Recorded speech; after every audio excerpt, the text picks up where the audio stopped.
오늘 시간에는 사도행전 8장 1절부터 8절까지의 말씀을 통해서 큰 박해, 큰 눈물, 큰 기쁨이라는 제목으로 함께 은혜를 나누도록 하겠습니다. 사도행전 전체를 통틀어서 가장 핵심이 되는 구절을 손꼽을 하면 사도행전 1장 8절의 말씀이라고 할 수 있습니다. 예수님이 승천하신 이후에 삶의 터전 가운데 남겨졌던 제자들을 향해서 말씀하셨던 예수님의 마지막 명령과도 같은 말씀이었습니다. 그리고 오늘 이 시간 함께 예배드리고 있는 우리 모두에게 또한 주어진 사명이기도 합니다. 그래서 사도행전은 사도들이 사도행전 1장 8절의 사명들을 이루어가는 행전, 달리 표현하면 전도 기록이라고 표현할 수가 있습니다. 그래서 국어 사전을 살펴보시면 사도행전을 이렇게 설명하고 있어요. 사도행전, 명사, 기독교, 신약 성경의 한 권, 예수가 죽은 후 사도들이 성령의 인도로 유대에서부터 이방의 땅에까지 널리 복음을 전한 행적과 초대교회의 발달 과정을 기록하였다. 이처럼 사도행전의 가장 핵심이 되는 구절은 사도행전 1장 8절의 말씀인데 혹시 기억나십니까? 우리가 꼭 암기해야 되는 말씀이기도 하거든요. 우리가 앞에 있는데 함께 읽어보도록 하겠습니다. 시작. 오직 성령이 너에게 임하시면 너희가 권능을 받고 예루살렘과 온 유대와 사마리아와 땅끝까지 이르러 내 증인이 되리라 하시니라. 아멘. 성령이 우리에게 임하시면 성령으로 충만한 하나님의 사람들은 모두 다 하나님으로부터 권능, 능력을 받게 됩니다. 그리고 그렇게 성령으로 충만한 사람들이 권능을 받게 되면 현재 거주하던 예루살렘에서 벗어나 온 유대와 사마리아와 땅끝까지 이르러 예수님의 참된 증인이 될 수 있다는 것이 사도행전 1장 8절의 말씀이죠. 이처럼 사도행전은 사도행전 1장 8절의 말씀처럼 성령으로 충만해진 예수님의 제자들과 초대교인들이 하나님의 권능에 힘입어서 예루살렘과 온 유대와 사마리아와 땅끝까지 이르러 예수의 증인이 되고 있는 삶의 흔적들이 기록되어져 있는 책이 사도행전의 말씀들입니다. 하지만 우리가 지금까지 사도행전 말씀을 쭉 살펴봤지만 현재까지는 그런 모습들이 기록되어져 있지 않습니다. 성령으로 충만한 제자들과 교인들이 놀라운 주님의 은혜와 일하신 가운데 공동체에 이루었습니다. 그리고 사람들에게 본이 되었습니다. 하지만 그들의 주된 활동 반경은 예루살렘 성 근방이었어요. 하지만 놀랍게도 오늘 본문부터 시작해서 본격적으로 예루살렘을 넘어 온 유대와 사마리아 그리고 사도행전 12장 이후부터는 땅끝까지 이르러 주님의 증인으로 세워져가는 모습들을 우리들이 살펴보게 될 것입니다. 그래서 사도행전을 우리가 쭉 살펴보시면 크게 세 부분으로 나눠볼 수가 있어요. 1장부터 7장까지는요. 그 배경이 예루살렘 성 근방으로 제한되어져 있습니다. 하지만 두 번째 행적을 살펴보시면 사마리아와 유대 땅을 배경으로 8장부터 12장까지 말씀이 쭉 이어져요. 그리고 마지막 세 번째 부분은 땅끝까지 복음이 퍼져나가는 것을 배경으로 하고 있는 사도행전 13장부터 마지막 28장까지의 말씀이 이어지게 됩니다. 그런데 흥미로운 사실이 있어요. 이처럼 사도행전을 크게 세 부분으로 나눠볼 수가 있는데 첫 번째 부분에서 두 번째 부분 넘어갈 때 그리고 두 번째 부분에서 세 번째 부분으로 넘어갈 때마다 공통적으로 나타나는 현상이 있습니다. 그것은 무엇이냐면 그렇게 큰 어떤 배경이 넘어갈 때마다 그 사이에 어떤 사건이 있었냐면 큰 박해와 순교자들의 헌신이 등장합니다. 큰 박해가 이루어지고 순교자들의 어떤 헌신들이 이루어지면 지경이 넓어져 가는 거예요. 그게 사도행전의 특징입니다. 우선 오늘 본문 사도행전 8장의 말씀을 보시면 그동안 예루살렘 성에서만 국한되어졌던 활동들이요. 드디어 온 유대와 사마리아 땅까지 이어지게 돼요. 그게 12장까지 이어지거든요. 근데 그 출발점은 무엇입니까? 지난 주일에 우리가 살펴봤던 것처럼 초대교회 첫 번째 순교자였던 스데반 집사의 순교와 함께 예루살렘 교회 교인들이 박해를 당하기 시작해요. 그러면서 장면이 전환이 됩니다. 예루살렘 성에서 국한되어졌던 활동 반경이 이제는 유대와 사마리아 땅까지 이어지게 되는 것이죠. 근데 두 번째 행적도 마찬가지예요. 유대와 사마리아라는 유대 사이를 한계로 활동하던 초대교인들의 행적이 이제는 또 변경이 되는데 이제는 유대 주변 지역을 시작으로 소아시아와 로마를 비롯한 땅끝까지 이어지게 됩니다. 근데 그 전환점의 첫 출발은 헤롯 왕의 박해와 예수님의 제자들 중에 첫 번째 순교자가 나오죠. 사도 야고보의 순교로부터 시작이 됩니다. 그리고 그렇게 땅끝까지 복음을 전함에 있어서 가장 지대한 역할을 감당했던 사도 바울이 당시 시대를 지배하던 로마에 의해 붙잡혀서 고초를 겪고 로마로 끌려가는 장면이 있는데 그게 사도행전 28장 마지막 장면이에요. 그러니까 이후로 계속해서 복음이 전해지게 되는데 그 전환점도 마찬가지로 사도 바울이 로마에 압송되는 장면으로 끝이 나는 것이죠. 이처럼 사도행전의 가장 핵심이 되는 구절은 사도행전 1장 8절의 말씀이에요. 성령으로 충만해진 하나님의 사람들이 하나님의 권능에 힘입어서 원래 거처하던 예루살렘을 넘어 온 유대와 사마리아에까지 그리고 땅끝까지 이르러 예수의 증인이 되었습니다. 그런데 이런 놀라운 하나님의 사명들은 반드시 전제되는 것이 있었습니다. 그것은 무엇이냐면 큰 핍박과 큰 울음이 전제되었었어요. 그리고 놀랍게도 이러한 큰 핍박과 큰 울음 이후로 큰 기쁨이 이어지게 되는 것이 사도행전의 전반적인 메커니즘입니다. 그렇다면 그리스도인들에게 있어서 큰 박해와 큰 울음은 어떤 의미를 담고 있겠습니까? 오늘 본문은 예루살렘 근처에서만 활동하던 초대교인들이 온 유대와 사마리아에까지 그 지경이 넓어져가는 첫 번째 발걸음을 기록하고 있는데 한 주간 우리 성도님들은 이 본문의 말씀을 읽고 묵상하시면서 어떠하셨습니까? 과연 우리들에게 있어서 박해와 울음에는 어떤 의미가 담겨 있는 것이겠습니까? 우선 오늘 본문 1절과 2절 말씀 함께 읽어보겠습니다. 시작. 사울은 그가 죽임당함을 마땅히 여기더라. 그날에 예루살렘에 있는 교회에 큰 박해가 있어 사도 외에는 다 유대와 사마리아 모든 땅으로 흩어지니라. 경건한 사람들이 스데반을 장사하고 위하여 크게 울더라. 아멘. 우선 1절을 보시면 스데반 집사가 순교한 이후부터 예루살렘 교회에 큰 박해가 이어졌어요. 그리고 2절을 보시면 그렇게 순교한 스데반 집사를 장사했던 교인들이 스데반 집사를 위해서 크게 울었다라고 표현하고 있습니다. 이처럼 스데반 집사의 순교 이후로 초대교인들을 향한 유대인들의 박해가 본격적으로 시작이 되어졌고 그 박해를 견디다 못했던 초대교인들이 1절의 표현처럼 예루살렘을 지켜내야 됐던 사도들을 제외한 대다수의 교인들이 유대와 사마리아 모든 땅으로 흩어지기 시작했습니다. 그래도 놀랍게도요. 이어지는 오늘 본문 8절의 말씀을 보시면 그런 큰 박해와 울음 이후의 행적에 대해서 이렇게 기록하고 있어요. 우리 본문 8절 말씀 함께 읽어보겠습니다.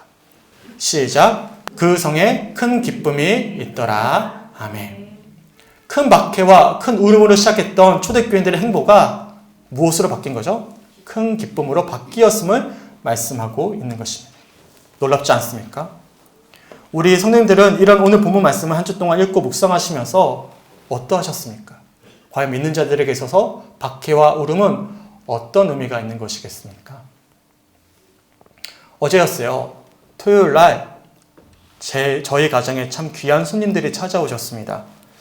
제 아버지가 사형제세요. 사형제 셋째신데요. 할아버지와 할머니가 돌아가시고 나서 사실 여러 가지 이유 때문에 가족들이 찢어졌습니다. 그래서 특별한 경조사가 아닌 이후에 거의 교류가 서로 없었습니다. 근데 놀랍게도 어제 처음으로 큰 어머니와 미국에서 귀국하셨던 작은 아버지 부부가 잠시 귀국해서 우리 교회로 방문해 주셨던 거였어요.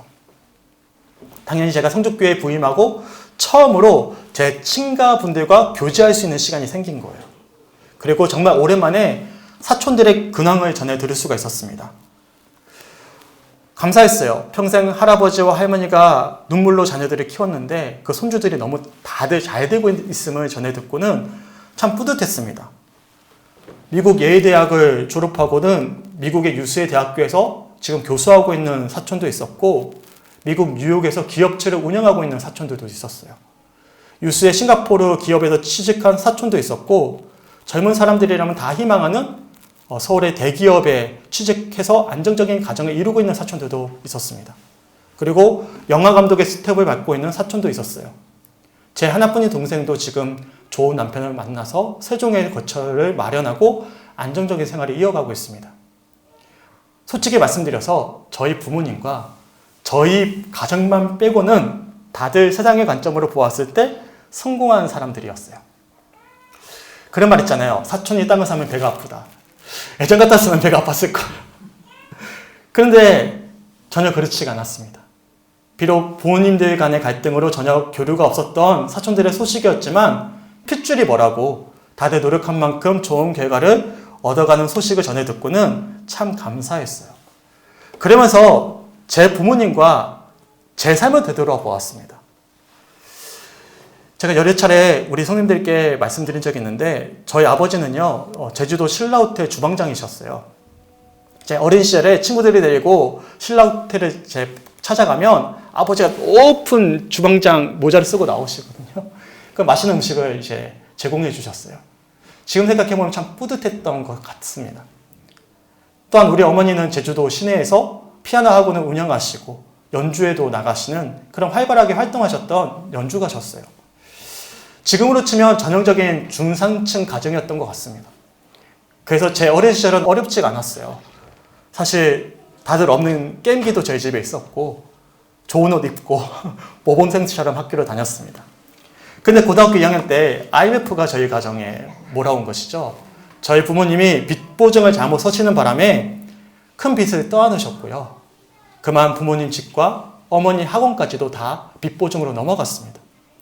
이후로 아버지가 큰 충격을 받으시고 도저히 직장생활을 하지 못하셔서 명예퇴직을 하셨어요. 그리고 지금도 계속해서 경제적인 어려움이 이어지고 있습니다. 사실 제가 설교 시간에 제 이야기를 많이 하는 편은 아닌데요.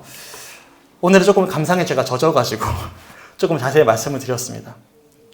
근데 죄송한데 오늘 나눌 주제와 조금 연관이 있어서 조금 더 이어갈게요. 이처럼 고등학교 2학년 시절에 IMF는 저희 가정과 제 삶을 완전히 뒤바꿔 놓았습니다. 하지만 어제 친척분들을 만나 뵙고 지나왔던 삶을 되돌아보니까 도리어 그 큰 어려움과 고난이 감사했어요. 만약에 저희 가정에 그런 어려움이 없었다면, 아픔이 없었다면 과연 어땠을까? 되돌아보니까 감사했습니다. 단언컨대 그 당시에 어려움이 없었다면 저는 목회자가 되지 않았을 거예요. 절대로 되지 않았을 거예요. 제가 꿈꾸는 것이 따로 있었거든요. 그리고 평소에 사이가 좋지 못했던 부모님이 지금처럼 서로를 배려하면서 살지 않으셨을 거예요. 시간 관계상 제가 더 자세히 말씀드릴 수 없지만 그런 가정의 어려움 이후로 저는 신학교에 입학하게 되었고 어머니도 신학원에 입학하셔서 오랫동안 신방전도사 생활을 하셨어요. 그리고 어린 시절에 내 아버지로부터 한 번도 따뜻한 시선을 받아보지 못했는데 지금은 따뜻하게 저를 바라봐 주십니다. 이처럼 친척들의 이야기를 돌아오면서 지나왔던 삶의 모습들이 주마등처럼 흘러갔습니다. 그리고 그렇게 사촌들의 근황을 알려주던 이 작은 아버지가 제게 이런 말씀을 들려주셨어요. 자신들은 평소에 욕심을 가지고 살았다. 그리고 욕심대로 아이를 키웠다. 그래서 자녀들이 유수한 인재들이 되었지만 또한 흔히 말하는 성공한 사람들이 되었지만 그것이 전부가 아니었음을 너를 통해 다시금 확인하게 된다. 성공했지만 행복해하지 않은 자녀들을 볼 때면 항상 속상했는데 오늘 이렇게 내가 지금 일하고 있는 교회를 잘 안 다니시거든요. 교회의 모습을 보면서 너희 아내와 아이들을 보면서 참 감사하다라는 이야기를 해주셨어요. 그리고 큰어머니와 큰아버지, 작은아버지 부부를 해서 기도하는데 두 분이 막 눈물을 펑펑 쏟으시더라고요. 그래서 전 참 감사했습니다. 모르겠어요. 제가 설교 시간에 제 사적인 이야기를 잘 하지 않는데 오늘은 좀 나누고 싶었습니다. 제 개인적으로는 잊지 못할 제게는 너무나 큰 기쁨의 시간이 되었던 것이죠. 그동안 큰 박해와 큰 울음이 이어졌던 저희 가정의 여정이었는데 이제는 조금씩 그 눈물의 열매를 맺게 해주시는 것 같아서 참 감사했습니다. 근데 오늘 본문 속 초대교인들의 모습도 그랬어요. 함께 읽었던 본문 2절의 표현처럼 스데반 집사의 순교의 모습을 목격했던 교인들을 모두 다 크게 울었습니다. 그리고 1절의 표현처럼 그런 스데반 집사의 순교를 시작으로 유대인들의 심한 박해가 이어졌어요. 그동안 삶의 터전으로 삼았던 예루살렘에 거주할 수 없을 만큼 박해가 심해졌고 그들은 본토 친척 아비 집을 떠나 하나님이 지시할 땅으로 떠났던 아브라함처럼 온 유대와 사마리아로 흩어져야만 했습니다. 그런데 놀랍게도 그런 초대교인들의 큰 박해와 큰 울음으로 인해서 사도행전 1장 8절의 사명이 이제 이어지기 시작했던 것입니다. 그동안 예루살렘 교회에만 머물러 있었던 초대교인들이 그 큰 박해와 울음 가운데 이제는 그 지경이 넓어져서 온 유대와 사마리아까지 이르게 된 것이죠. 그리고 그렇게 흩어졌던 초대교인들의 삶을 통해서 8절의 표현이죠. 큰 기쁨이 온 땅에 전해지기 시작했습니다. 특히 본문 5절을 보시면 스데반과 함께 선출되었던 집사 빌립의 행적이 소개되어지고 있습니다. 근데 놀랍게도 이 빌립이 어디로 가냐면 사마리아 성으로 내려갔어요. 우리 본문 5절과 6절을 우리 성님들이 한번 읽어주셨으면 좋겠습니다. 5절과 6절 시작.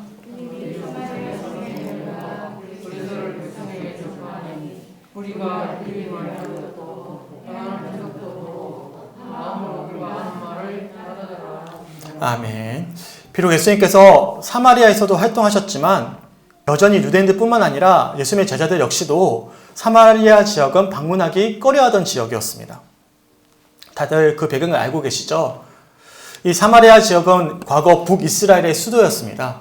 근데 이 북이스라엘이 아수르에 의해서 먼저 멸망당하면서 이 아수르의 정책에 의해서 이방 민족의 사람들이 그 땅으로 흘러 들어온 것이었습니다. 그래서 사마리아 사람들은요, 단순히 유대인만 있었던 것이 아니라 이방 사람들도 함께 거했어요. 그래서 순수한 유대 혈통을 강조하던 유대인들에게 있어서 이 사마리아 사람들은 이방인들과 혼혈이 되어버린 민족, 그래서 하나님으로부터 버림받은 사람들로 여겨졌습니다. 저주받은 땅이죠. 그리고 그런 풍습이 사도행전 시대까지도 이어졌습니다. 이런 역사적인 배경 아래 사마리아인들이 이 자신들을 방문했던 예수님을 홀대하고 맞아들이지 않거든요. 그래서 제자들이 분노를 쏟아냈어요. 누가복음 9장 53절과 54절 말씀을 제가 세 번역을 한번 읽어드릴게요. 예수께서 예루살렘을 향하여 가시는 고로 저희가 받아들이지 아니하는지라 제자 야고보와 요한이 이를 보고 가로되 주여 우리가 불을 명하여 하늘로 쫓아내려 저희를 멸하라 하기를 원하시나이까. 제자들이 사마리아 땅을 어떻게 보고 있는지를 알 수 있는 거예요. 사마리아 사람들이 예수님을 홀대히 여기자 그들이 저주를 쏟아내고 있는 장면을 우리가 누가복음 9장의 말씀을 통해서 살펴볼 수가 있는 것이죠. 이처럼 제자들과 초대교인들은 사마리아 지역을 향한 예수님의 가르침이 있었음에도 불구하고 오랫동안 이어졌던 갈등들 때문에, 그런 선입견 때문에 굳이 사마리아까지 가서 복음을 전하지 않았습니다. 그렇기에 사도행전 1장 8절의 말씀처럼 예루살렘과 온 유대와 사마리아와 땅끝까지 이르러 내 증인이 되리라라고 말씀하셨음에도 불구하고 여전히 그들은 머물러 있었던 것이죠. 그런데 놀랍게도 그런 장벽이 무너졌어요. 무엇으로 시작되어졌습니까? 큰 박해와 울음으로 시작되어졌습니다. 큰 박해와 큰 눈물이 있었지만 그 박해와 눈물을 시작으로 새로운 하나님의 여정이 시작되었음을 우리들이 오늘 본문의 말씀을 통해서 묵상해 볼 수가 있는 것입니다. 우리 다시 한 번 더 5절과 6절을 앞에 있는 세 번역을 한번 읽어보겠습니다. 시작. 빌립이 사마리아 성에 내려가 그리스도를 백성에게 전파하니 무리가 빌립의 말도 듣고 행하는 표적도 보고 일심으로 그의 말하는 것을 쫓더라. 아멘. 또한 제가 7절과 8절을 세 번역을 한번 읽어드릴게요. 많은 사람에게 붙었던 더러운 귀신들이 크게 소리를 지르며 나가고 또 많은 중풍병자와 안진뱅이가 나으니 그 성에 큰 기쁨이 있더라. 아멘. 큰 박해와 눈물로 시작된 새로운 하나님의 여정은 놀랍게도 원수와도 같았던 사마리아의 땅에까지도 복음의 기쁜 소식이 전해질 수가 있었던 것이죠. 그리고 그런 빌립과 초대교인들의 헌신을 통해서 8절의 표현처럼 그 저주받은 땅에, 그 사마리아 땅에 큰 기쁨이 임했음을 우리들이 알 수가 있는 것입니다. 이처럼 큰 박해와 큰 울음은 큰 기쁨으로 이어졌습니다. 그렇다면 믿는 자들에게 있어서 박해와 눈물은 어떤 의미가 있겠습니까? 우리 성주께서는 어떻게 생각하십니까? 제가 예전에도 여러 차례 소개해드렸지만 3세기 초 북아프리카의 성공한 여성의 전형이었던 페르페투아라는 젊은 여성이 있었습니다. 그녀는 끝까지 믿음을 지키다가 여종과 함께 순교하게 되거든요. 원형 경기장에서 끔찍한 죽임을 당하게 되었습니다. 하지만 그녀는 형언할 수 없는 비참함 속에서도 믿음을 잃지 않았어요. 그리고 수많은 군중 앞에서 무서운 죽음을 기꺼이 맞이했습니다. 이러한 페르페투아의 흔적에 대해서 기독교 작가인 게리 토머스가 이렇게 기록해 두고 있어요. 제가 한 장면만 소개해 드릴게요. 갓 사춘기를 벗어난 이 젊은 여자의 뜨겁고 강하고 용감한 믿음에서 대대로 그리스도인들은 큰 감동을 하였다. 실제로 그녀의 얘기를 성경처럼 대해서는 안 된다는 경고가 자주 나왔을 정도로 그녀의 이야기는 초기 교회의 대단한 활력소가 되었다. 성 어거스틴 같은 위인도 페르페투아가 죽은 날인 3월 7일이면 그녀를 기리는 설교를 여러 번 했다. 놀라운 일이지 않겠습니까? 기독교의 역사를 되돌아보면 복음의 진정성이 빛을 발했던 시절은요, 다름 아니라 큰 박해와 눈물이 끊이지 않았던 시절이었습니다. 놀랍게도 큰 박해와 눈물 가운데 세상이 줄 수 없는 진정한 기쁨이 세상 가운데 전해질 수가 있었습니다. 하지만 반대로 기독교가 세상을 지배하는 종교가 되었을 때, 우리가 그토록 바라던 부흥과 성장을 이루었을 때 기독교는 사람들로부터 부러움의 대상은 되었지만 아이러니하게도 세상이 줄 수 없는 기쁨을 전해줄 수가 없었습니다. 도리어 세상에 기쁨을 주는 존재가 아니라 반대로 세상 사람들이 근심하는 존재가 되어버린 것이죠. 우리 성도님들은 이런 기독교의 역사를 되돌아보면서 또한 오늘 본문 속 초대교인들의 행보를 살펴보시면서 어떤 묵상이 드십니까? 과연 그리스도인들에게 있어서 박해와 눈물에는 어떤 의미가 담겨 있는 것이겠습니까? 제가 마지막으로 스데반 집사의 장면을 그린 유명한 화가죠. 렘브란트의 그림을 소개하면서 좀 말씀을 마무리하겠습니다. 아주 유명한 그림인데요.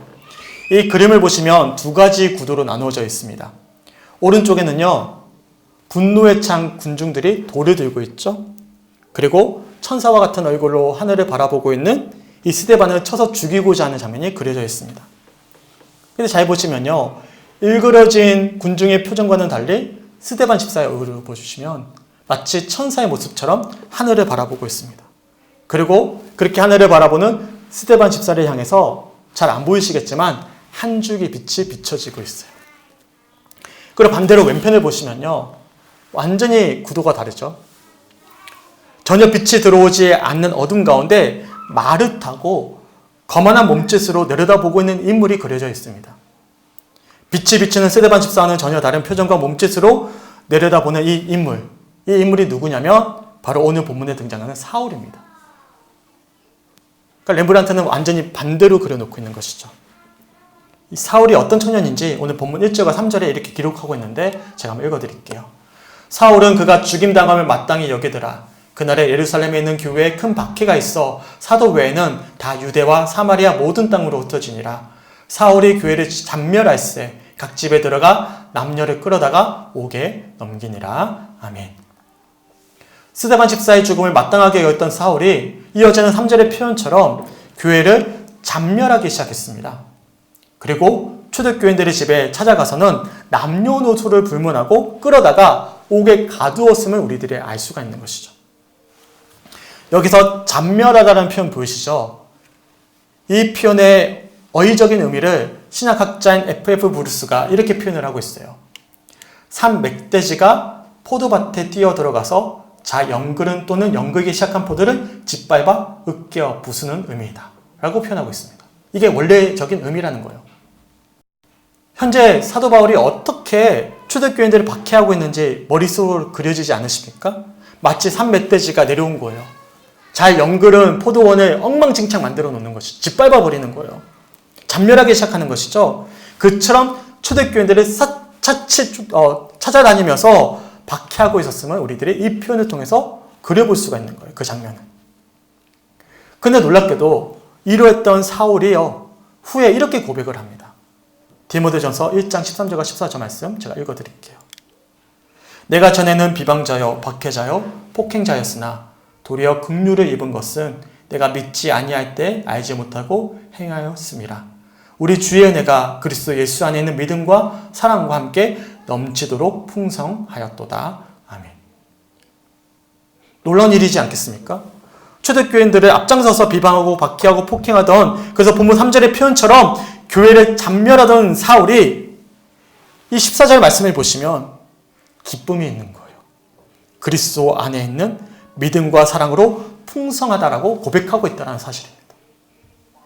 어떻게 이런 일들이 가능했겠습니까?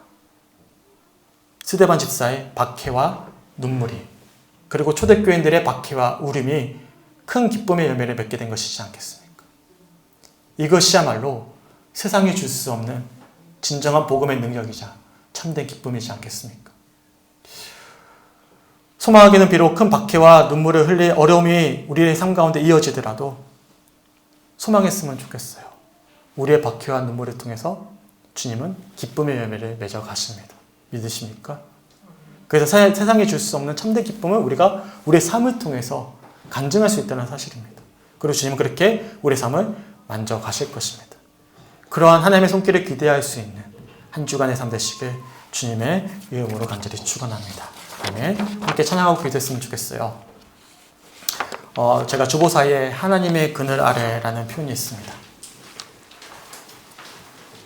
우리 성도님들 모두 다 참 어려운 시간들을 보내고 계십니다. 건강상의 문제, 어떤 재물의 문제, 자녀의 문제, 직장의 문제, 여러 가지 사업상의 문제 때문에 다들 어려움을 겪고 계시죠. 하지만 우리가 겪고 있는 이 어려움이 또한 이 눈물이 결국 땅에 그냥 쏟아져 버리는 씨앗이 아니라는 사실을 기억하셨으면 좋겠습니다. 이 박해와 울음을 통해서 도리어 주님은 기쁨의 열매를 맺길 원하십니다. 세상이 줄 수 없는 참된 기쁨을 우리의 삶을 통해서 나누길 원하십니다. 그리고 이런 시간들을 통해서 오직 주님만을 바라볼 것을 또한 우리들에게 말씀하고 계시는 것이죠. 말씀을 제가 마무리하면서 이 찬양이 떠올랐어요. 하나님, 한 주 동안 우리 사랑하는 성도들이 하나님의 그늘 아래 모든 것을 다 내려놓고 주님의 은혜를 다시금 소망해 보았으면 좋겠다. 그 은혜 가운데 살아냈다면 비록 우리가 박해를 받고 눈물을 흘릴지라도 주님은 기쁨의 열매를 맺게 해주실 것이다. 하나님의 그 사랑이 우리를 자유케 하시고 회복케 하실 것임을 소망하면서 함께 찬양했으면 좋겠다라는 마음을 가지고 이 찬양이 떠올랐습니다. 소망하기는 이 찬양을 부르시고 또한 오늘 주셨던 말씀들을 기억하시면서 주 앞에 더 진솔하게 나아갈 수 있는 그런 묵상의 시간이 되었으면 좋겠습니다. 우리 앞에는 찬양 영상을 보시면서 함께 따라 부르시면서 함께 말씀을 묵상하겠습니다.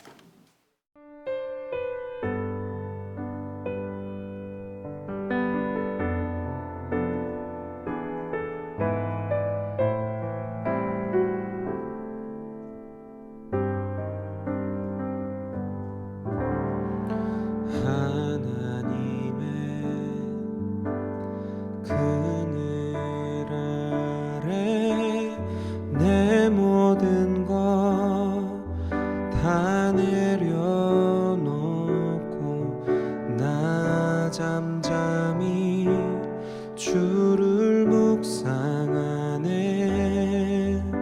그 놀라우신 은혜를 끝이 없는 주의 사랑 강물 되어 흘러 내 영혼에 자유함 주시네. 날 새롭게 하시네.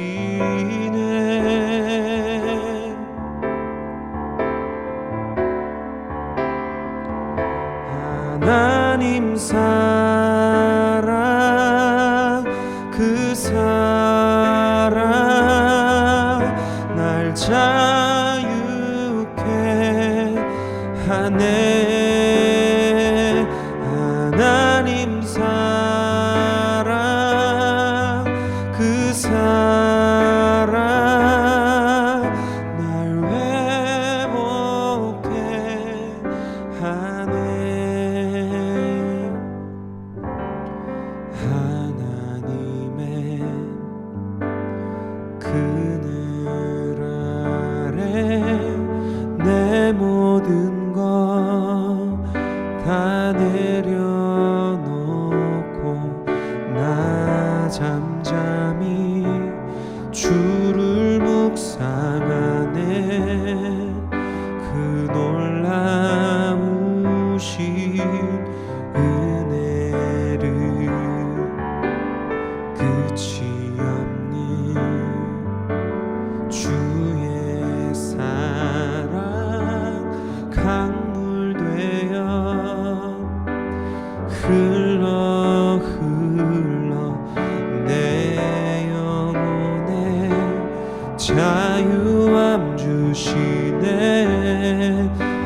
날 새롭게 하시네.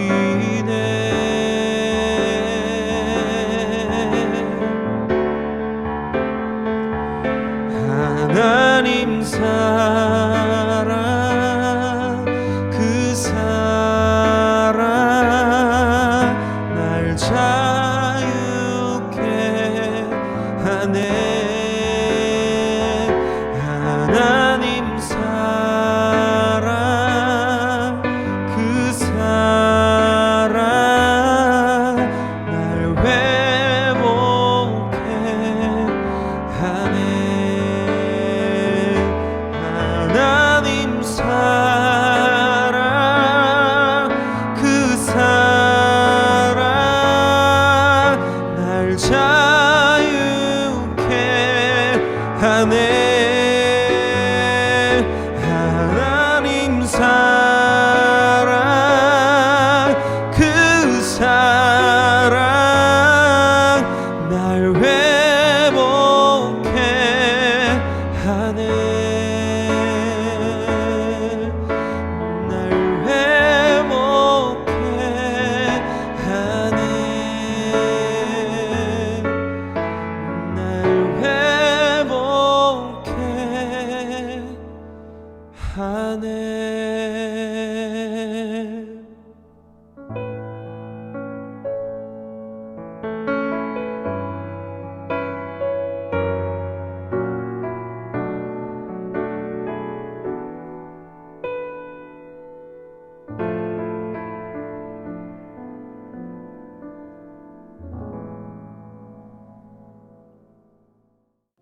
함께 기도했으면 좋겠습니다. 오늘 주었던 말씀들을 기억하면서 과연 그리스도인들이 삶을 통해서 나눠야 될 참된 기쁨이 어디서부터 비롯되는지를 우리가 곰곰이 묵상해 보았으면 좋겠습니다. 비록 우리가 예수를 믿는다는 이유만으로도 손해를 감수할 수도 있고요, 어려움을 겪을 수도 있습니다. 우리 욕심을 온전히 버려내지 못해서, 털어내지 못해서 계속해서 다듬어져 갈 수 있는 그런 시간들이 우리들에게도 또한 주어질 수 있는 것이죠. 하지만 우리 가운데 어려움이 있습니까? 눈물이 있습니까? 하지만 그 어려움과 눈물을 통해서 우리가 확인할 수 있는 것은 세상이 줄 수 없는 영원한 참된 가치가, 그 기쁨은 우리들에게 이미 주어졌음을 확인하게 되는 것임을 기억하셨으면 좋겠습니다. 그러면 우리의 모든 장애물이 무너집니다. 박해와 눈물 속에서 참된 기쁨의 가치를 확인하는 자들은 그동안 주님의 사명을 감당하지 못하였던 그런 우리의 모든 장벽들이 허물어지는 것이죠. 그리고 정말로 그 기쁨이 필요한 이들에게 내가 누리고 있는 그 영원한 소망을 나눌 수 있다는 사실을 기억하셨으면 좋겠습니다. 죄송해요. 제가 설교 시간에 제 이야기를 오늘은 좀 많이 한 것 같아서. 저는 너무 어제는 감사했습니다. 남부럽지 않은 삶을 살아왔던 그 친척들이 오셔서 기도에 눈물을 흘리면서 그동안 자신들의 삶을 소외하는, 그래서 감사하다라고 이야기하는 그 모습을 보면서 내가 지금까지 겪어왔던 박해와 울음의 시간들이 헛되지 않았구나, 믿지 않는 자들에게 영원한 기쁨이 어디서부터 비롯되는지를 제 삶을 통해서 나눌 수 있었구나라는 것에 있어서 너무나 감사했습니다. 소망하기는 우리 사랑하는 성도교회 성도들 역시도 우리 삶에 어려움이 있습니까? 눈물을 흘리는 시간들이 있습니까? 그럴 때 더 주님을 바라보시길 간절히 소망합니다. 그래서 세상에 줄 수 없는 영원한 기쁨을 소유한 자로서 살아내길 간절히 소망합니다. 그래서 이 시간 함께 기도했으면 좋겠어요. 주님, 어려워요, 힘들어요. 하지만 주님, 주님을 바라봅니다. 세상에 줄 수 없는 참된 이 사랑, 자유케 하는, 회복케 하는 그 주님의 은혜를 마음껏 누리게 하여 주시옵소서. 그래서 주님, 그 기쁨을 알지 못하는 이들에게 그 사랑을 나누게 하여 주시옵소서. 유물론적인 가치관에 젖어들어 그만 그 존귀한 생명을 잃어가는 그 청년들, 이 젊은 세대를 바라보면서 정말 진정한 가치가 어디 있는지를 우리의 삶을 통해서 나눌 수 있는 그런 그리스도인들이 될 수 있도록 인도하여 주시옵소서. 더 나아가 함께 애통해하는 마음으로 함께 울어줄 수 있고 기도할 수 있는 한 주간의 삶 될 수 있도록 인도하여 주시옵소서. 각자에게 주셨던 은혜를 붙잡고 함께 기도하며 나아갔으면 좋겠습니다. 함께 묵상하며 기도하겠습니다.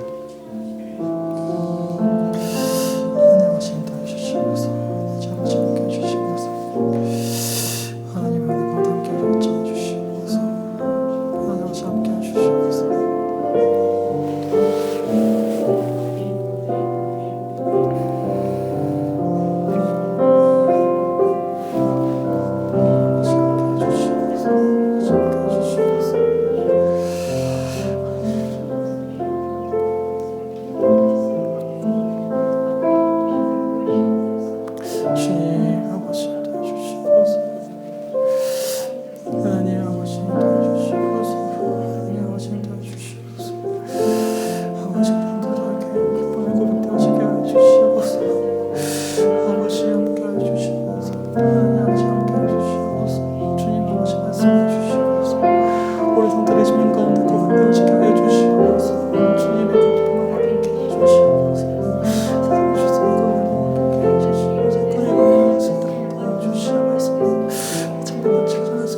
아버지 심겨지게 간절히 소망합니다.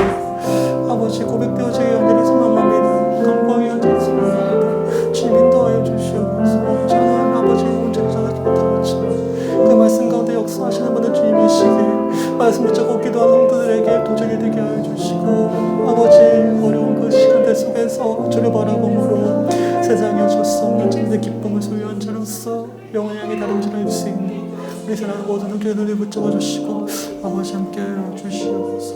아버지 함께 하여 주시옵소서. 하나님, 이 시간 함께 말씀을 나누었습니다.